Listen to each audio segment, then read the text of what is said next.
Right, hello everybody and thank you for being here today. So I'm going to talk to you today about something called the dark night of the soul.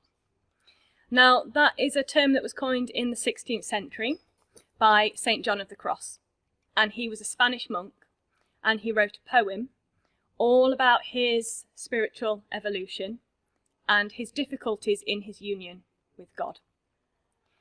And it is a term now that the spiritual community has taken on board to explain a rapid spiritual transformation that takes place within people. And when individuals experience it, it is very similar to depression. People might feel lonely and isolated. They might feel that everything that was right about their lives all of a sudden doesn't make sense. Things may start to fall apart, and meaning seems to disappear. And sometimes people will have a real longing to go home, that they just don't fit in anymore. They don't fit in with their friends, they don't fit in with their work, they don't fit in with life as they know it. It's different, however, to depression, because it's all about your identity at a much deeper level. It's about spiritually awakening, spiritual transformation, and it's accompanied by questions like, who am I? What's my purpose? What's the meaning of life? And as an individual moves through that process, it eventually allows them to become the best version of themselves that they can be. But from personal experience, that's really, really hard work. So what tends to happen is you're going along your life, everything's wonderful, everything's fine, but then something will trigger you. It might be a breakdown of a relationship,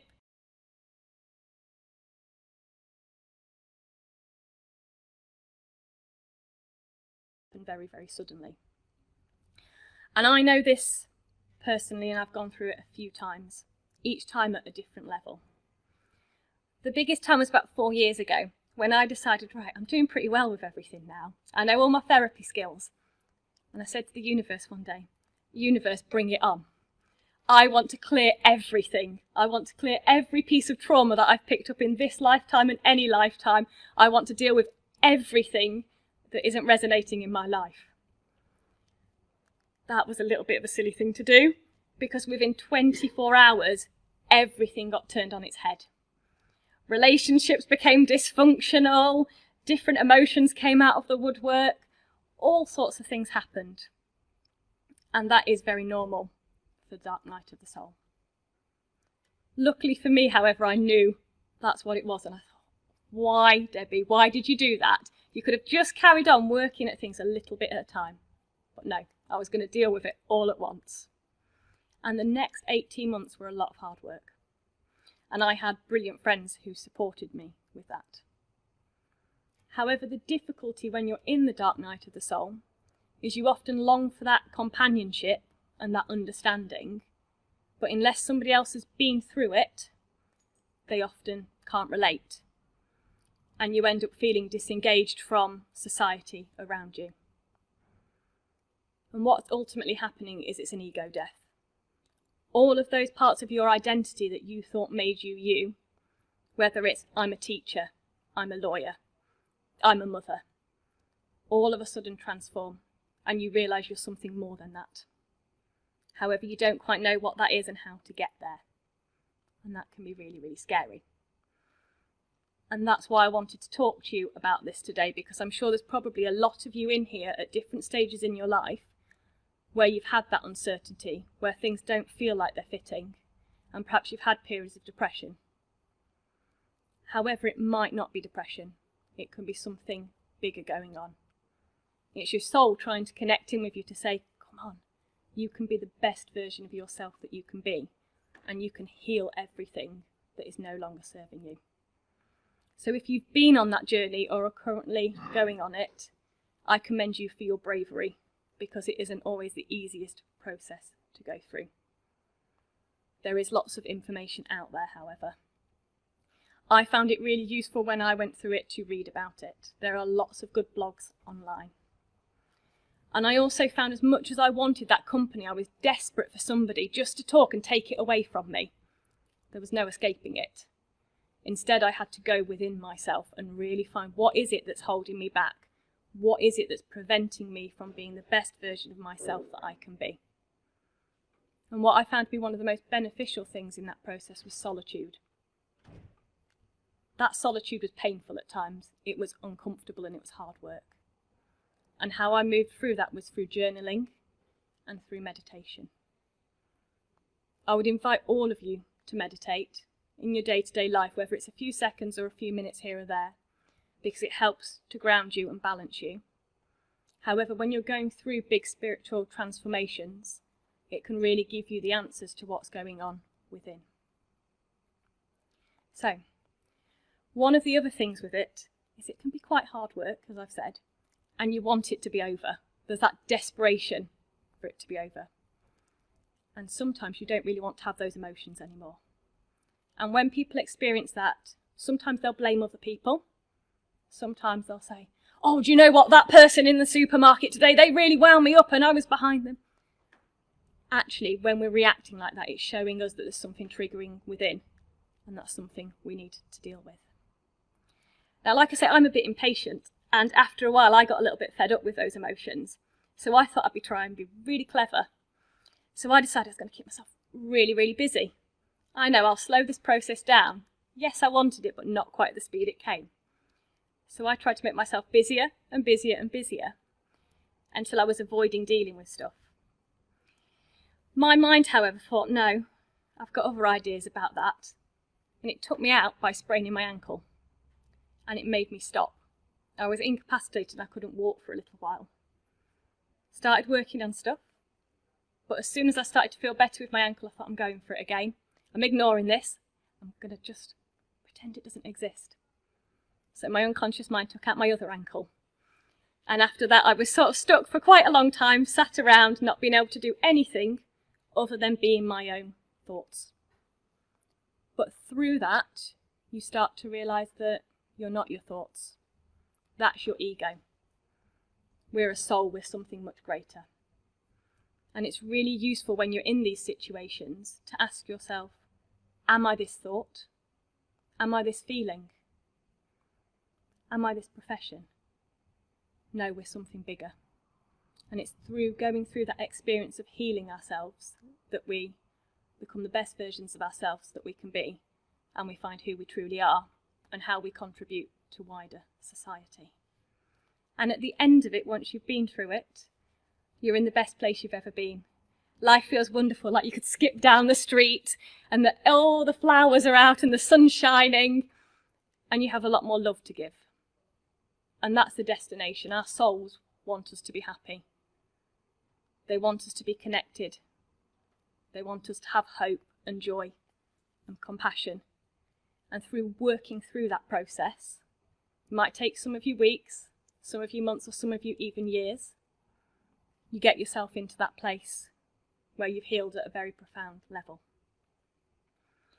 So that is a little overview of the dark night of the soul. But what I would like is if anybody has got any questions or any thoughts on it that they would like to share with me.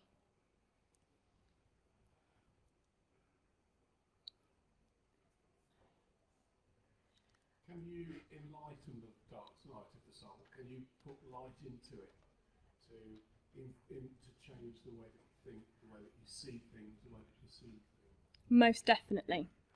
And that's one of the things to remember. No matter how dark something seems, there is always a way out. And it might be that for you, you need to reach out to somebody. It might be that there's a therapist that can help you deal with something from your childhood or a different point in your life to help you heal. It might be that friend that will just sit and have a coffee with you. Or as one of my friends who went through it, she rang me in the middle of the night one night and didn't want to be here anymore. It felt so overwhelming, and I sat up with her all night long and we just spoke, and she came through it the other side. It might be that you need to do some self-help techniques, and we are so lucky we live in an age where there's so much available to us now. There's loads of great YouTube videos out there, there's books, there's magazines. This is widely available to us now, how we can help to heal ourselves, and it's just finding the right modality at the right time. So one day you might need to do a bit of tapping, another day it might be meditation. Sometimes it might be some hypnosis. Other days it might just be going for a walk and connecting with nature.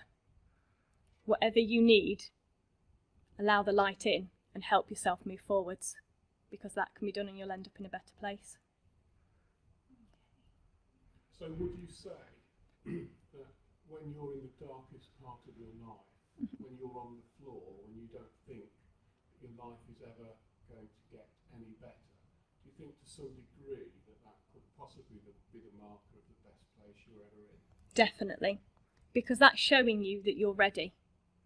By being in that place, your mind, your higher self is saying to you, you're safe now to deal with this. It's got so unbearable and it's taken you so far away from who you are, now's the time to sort it out. So it's a real opportunity being in that place. And it doesn't feel like it at all at the time. It can feel horrible.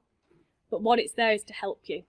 It's to help you say, right, find yourself a ladder and climb up out of this dark place, because you're going to heal and you're going to be better.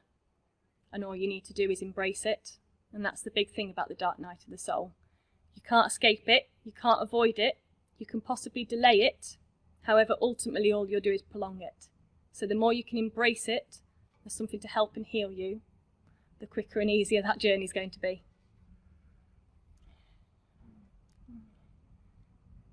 So how do you know that you're there? So it's one of those times where you're feeling isolated, feeling low, feeling depressed. Perhaps you're in search of something, some deeper meaning. And I know a lot of people within the spiritual community that's where their spiritual transformation started. They knew that they were seeking something different, or that life just didn't make sense as we knew it. There'd got to be something more, and they went and searched. And often they might start by finding crystals or Reiki or somebody to help them with meditation, and it goes from there. But I think we all go through this at different times in our lives. It's just some of us recognise it as an opportunity to heal, whereas some other people will avoid it, and then others might become stuck in that place, which is a shame. So how would you begin to move out of the darkness? It's an individual journey. So the first step is recognising you are in the darkness and acknowledging, even if you don't feel like it right now, there is light. It's almost like being in a tunnel and you can't necessarily see the light at the time, but you know that it's there at some point at the end. So it's taking that first step to acknowledge it and to recognise life isn't feeling great. And it might be that you write a list of, okay, what's all the things that's bothering me right now? And then work through it one step at a time. I do not recommend you do what I did, of saying, bring it on, bring everything in all at one go. It's a journey, take it step by step. How did you know when you were through it, though? Totally through it? I just felt different. I felt lighter. I felt happier. It felt like a joy to wake up. I felt like I was connecting with other people, and I shifted anything that wasn't working in my life. And that was quite hard. The first time I went through it on a smaller scale was when I first learnt Reiki, and a lot of things came up to be cleared. And all of a sudden it was quite a shock, because relationships disappeared. Friendships that I'd had for years all of a sudden went out of my life. But when that happened, actually I started to feel a lot better, because I realised they were quite toxic and they were dragging me down. And once I saw that little chink of light, I realised, okay, I now need to shift a lot more in my life to make it so it's harmonious with who I really am. So you could actually be going through that and not have that massive full-on experience. So no, some people don't. Some people just dip in and out and chipped away, whereas other people can be fine one day and then just go whoosh into a black hole very suddenly. And I like to liken it to a caterpillar. So you've got your caterpillar that's going on quite happily in its own little world. Eventually it needs that transformation. So it creates a cocoon. And I don't know if you know what happens in that cocoon. It's pretty gross. Basically, the caterpillar has to digest itself, and it has to break down all of its cells and then reform itself completely to transform into a butterfly. That's what I think the dark night of the soul is a little bit like. You really have to go into yourself, and you really have to pick yourself apart and rebuild yourself so that you can become something really magnificent. Sorry, that wasn't the nicest of analogies. So I think that it's not anxiety and depression. I know you mentioned it to start with, but some sort of feeling. They are very similar. So I'd say it's that there's more of a link of that bigger, who am I? Where do I fit into the world? How do I serve others? Whereas sort of if you're anxious and it's purely anxiety, you're probably more focused on the day-to-day events that are taking place in your life. So it's having that extra layer to it. However, if you do have anxiety or any other issues, whether it's dark night of the soul or whether it's just an issue you have, you're going to feel an awful lot better if you deal with whatever symptom or issue you have because it's holding you back in some way or another. But it's remembering if anything like that is happening, anxiety, depression, phobias, fears, they're coming up to tell you actually something's wrong. They're a message. They're saying, look, this isn't working. You need to pay attention to me. And once you've paid attention to it and sort it out, your mind will let it go.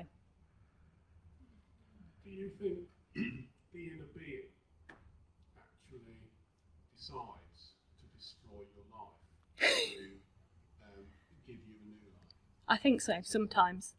I think actually it should ideally be a balance between the ego that's here, the personality, and the higher self, but sometimes we become so involved in the ego self, we lose that higher connection. And so eventually if we're not waking up, I think the higher self's like, come on, you really need to do it now. And it's the only way it makes you stand up and take notice is by, right, we've really got to make rapid and complete transformations within life.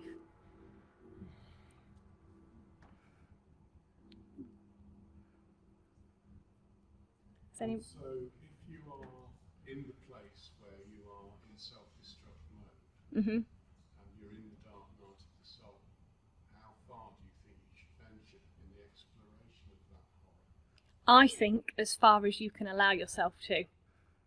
It can be painful, you might need to dip in and out of it, but from my experience of working with people, you don't really get much choice. If you go in there, you go in there and you'll go as deep as you need to go in order to shift it. And it just might take you time to move through it. And sometimes it's in layers, so just when you think you've removed one layer, something else comes in, bang. Right, now deal with this, now deal with this, now deal with this. Until eventually there is nowhere else to go other than up to feel better within yourself.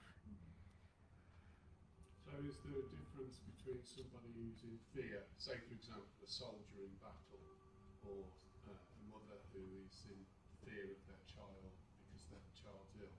Is there a difference between that darkness to one that is a psychological darkness? I tend to think so. So in those situations that you've given, they are fundamental to surviving and well-being. So you've got all of those emotions coming up because they're there to keep you safe and there to deal with the immediate situation going on around you. Whereas I actually think if the dark night of the soul comes up, it's saying that you're actually in a reasonably safe and okay place to be able to explore these things. So often it can happen in a period of calm, but other times it can be also triggered by a relationship breakdown or something else changing. So is there a journey that you could relate to where somebody starts to go down, and then comes to a plateau and raises? Is there a journey that you could relate to? Well, I think it's very interesting when you say that. I was very lucky. I worked with Lisa Davies the other day on a coaching session because as a therapist I always need extra work myself. And she used tarot cards with me and she took me on the Fool's journey. And that actually, I don't know if you know about tarot, I'm not overly familiar with it. But you start off with the Fool and he meets all of these different important life events where he grows and transforms along the way. And I think this can also be likened to that process if we come across those different archetypal energies that influence and interact within our lives to help us heal, if we choose to accept that. Because the thing is, a lot of people don't realise that the meditation, and I'm not talking religion here, I'm talking about book, the meditation on the life of the Master Christ actually is the dark night of the soul. Wow, that's interesting. Think about it, Yeah. Where he came from, where he went on, and the ultimate sacrifice for rebirth. Yeah. That's fascinating, yeah, I hadn't connected that. I like these things, I'm always learning new stuff as well. Has anyone got anything else they'd like to ask?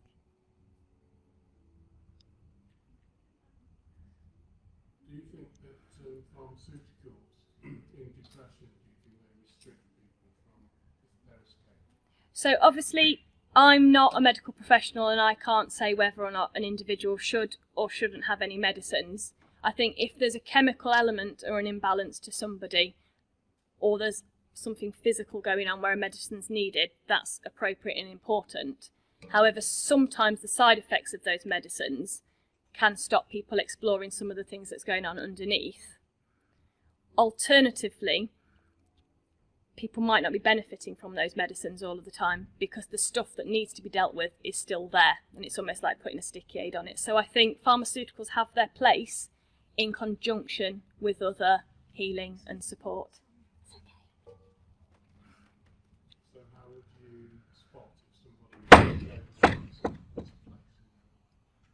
I think you can tell. So if any of your friends all of a sudden sort of disappear, it might just be that they've had enough of you.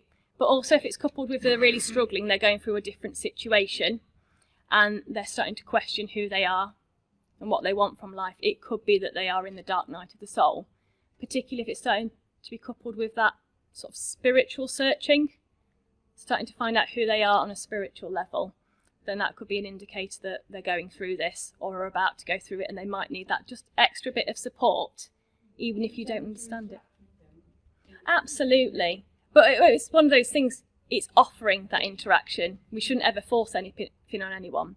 But just knowing that there's some people that are there for you when you're going through that is really reassuring.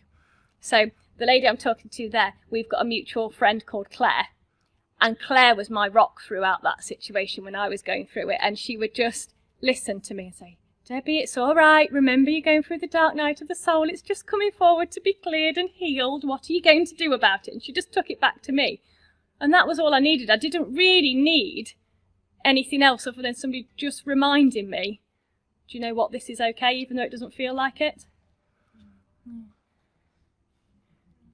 So how do we telescope and find ways out? How do we start to look for hope at the end of the tunnel? So we deal with stuff one thing at a time, and we notice how it makes us feel. I think also sometimes emotional release is really important. So if you experience a situation where a lot of emotion comes out, it indicates that clearing.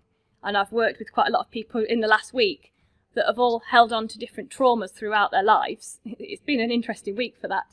And all of a sudden it's erupted, it's come out, and there's been a lot of tears, a lot of emotion. And then there's been a settled, calm feeling. So quite often it can be as those emotions are releasing, can give us an indicator that actually we're shifting something. Because we all hold on to stuff. It's just sometimes some of us push it down further and further.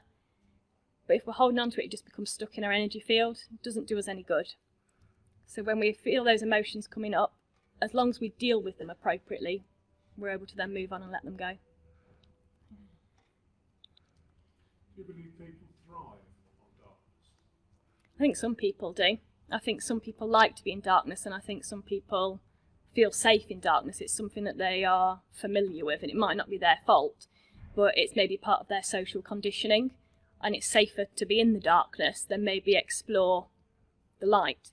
And I know a little bit from my husband. When I met him, he was in a pretty rubbish situation, but every time there was that possibility of maybe things getting better, he would panic and he would sabotage anything that was starting to go right. And that's because that darkness was familiar. Even though it was unpleasant and he didn't want to be there, it was almost more scary for a while of what might life be like without it. And of course he pushed through that, and he's completely transformed now. If you met my husband now to when you met him 15 years ago, you would not think it's the same person. Part of that is me constantly working on him, sometimes without him knowing it. But people can transform, but they need to want to.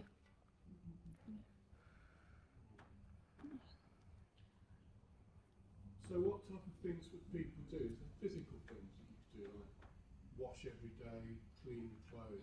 Yeah. Where do you go with And I think start with the basics, things like that, making sure you wash, making sure you brush your teeth, putting clean clothes on, brushing your hair. Getting out in nature. Nature's very important, it's very grounding. Making sure you take yourself on a walk. Making sure you're eating healthily as well. I mean, when you're feeling rubbish, it's so easy just to keep ringing up for takeaways or just thinking, oh, I can't be bothered, I'll have a slice of toast. When actually your body needs the nutrients to help process everything. So take care of your basic physiological needs, and then it will start to make everything else easier. and get enough sleep as well, which is really hard if you've got all this stuff going around your head. But the more rested you can be, then the better you'll feel and more easy it is to deal with things. Is there any physical feelings you get? What would you get? How would people associate it? So once again, it's different for each individual. So it might be that they feel heartache, maybe if they have a broken heart and there's that loss. It might be that all sorts of physical ailments start to come in their body. It might be that their back's hurting. It might be that their feet are hurting. It might be that they're constantly unwell. It might be that you just don't feel right within yourself, but it's going to be very individual based on what it is you're holding on to. And there is sort of bits of research out there showing that you hold different emotions in different parts of your body. So for example, your jaw is a place where you hold a lot of tension, and quite often when people feel angry, they'll clench here. So we hold anger in this part of us. And you'll hear other things like, I've got butterflies in my tummy when I feel nervous. So you will feel those physiological symptoms that are often linked to the emotions. Does it get worse at night or is it there all the time?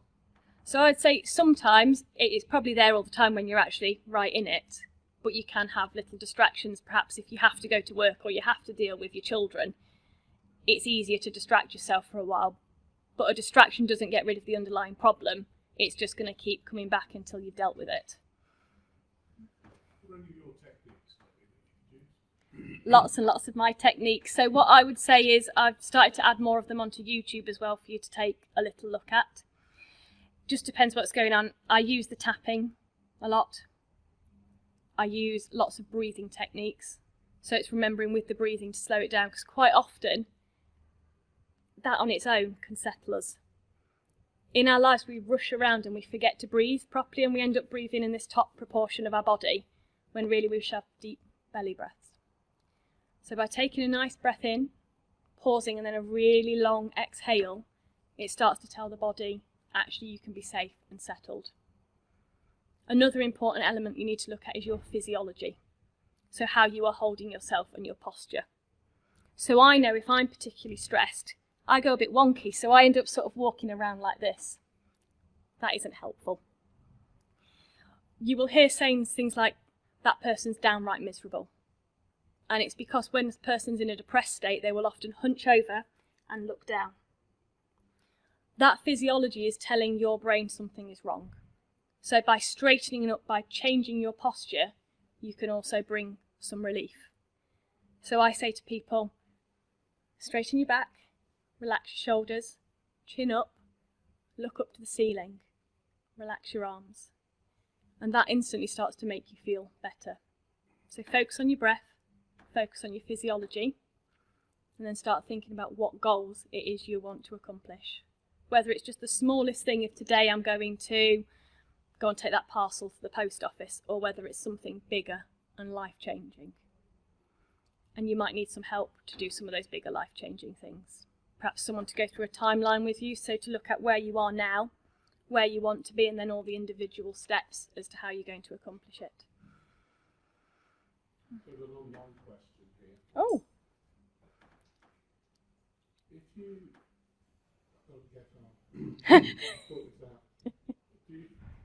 Is suicidal tendencies associated with it, or is it completely different? So yes, suicidal tendencies can be related to it. That of course can be something different. That can be a crisis, a mental health crisis. It can be a chemical imbalance.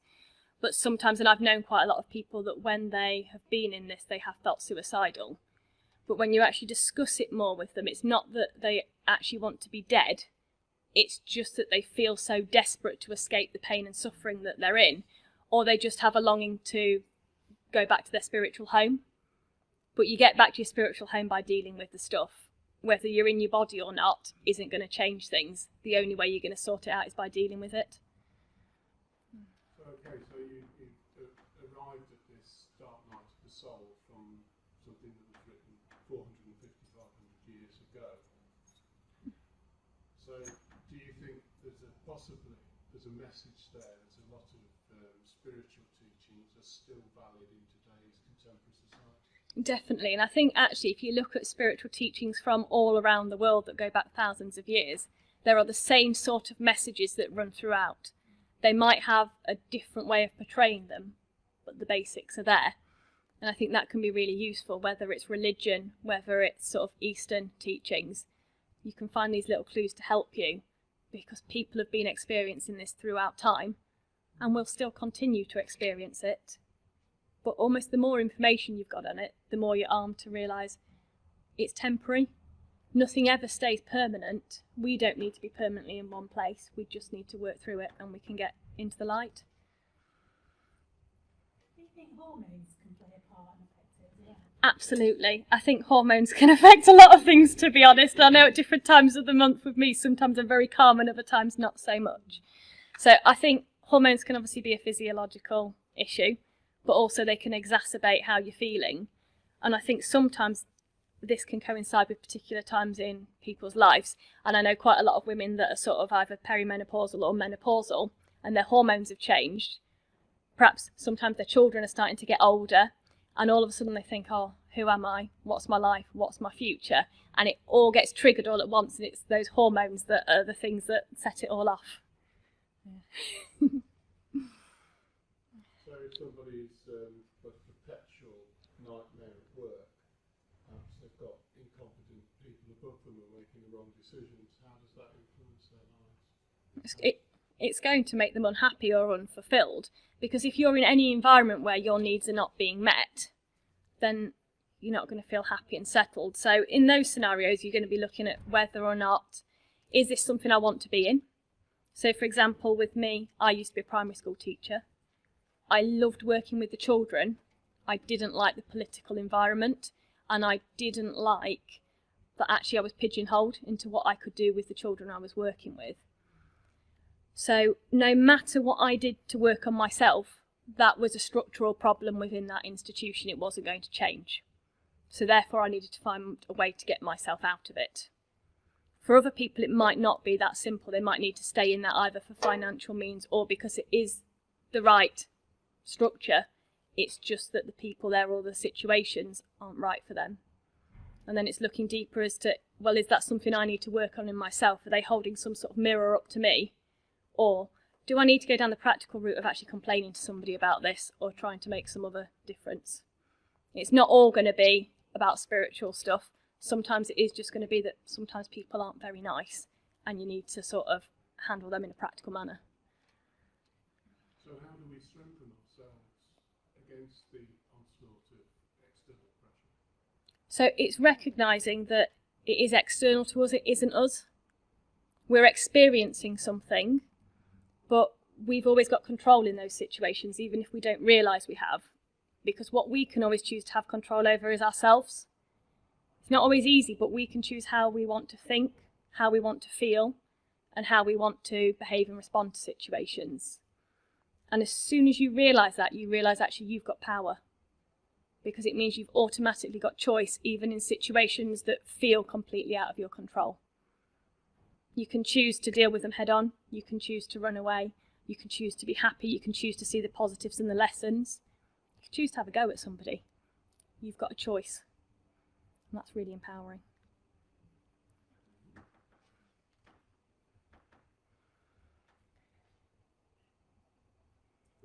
From the online question here, is it, it's a strange question. The question is, are there people who just never have dark nights and are just all happy? I think so. I think sometimes people have just had a really nice, really positive life. They know how to heal themselves and maybe they don't experience this. Alternatively, there might be people that haven't experienced it because they're not willing to go there. But each person's individual. And my views have transformed over the years in terms of what I believe we are.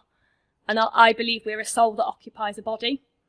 And so in this lifetime, I might have particular learning and particular purpose and a reason for doing what I'm doing. I think sometimes in some of people's lifetimes, they might just need a rest. They might just need a nice, simple lifetime where they need to chill out and not a lot happens. Maybe because a lot's happened prior to that, or because there's a lot to come further down the line. So yeah, it's all very much individual.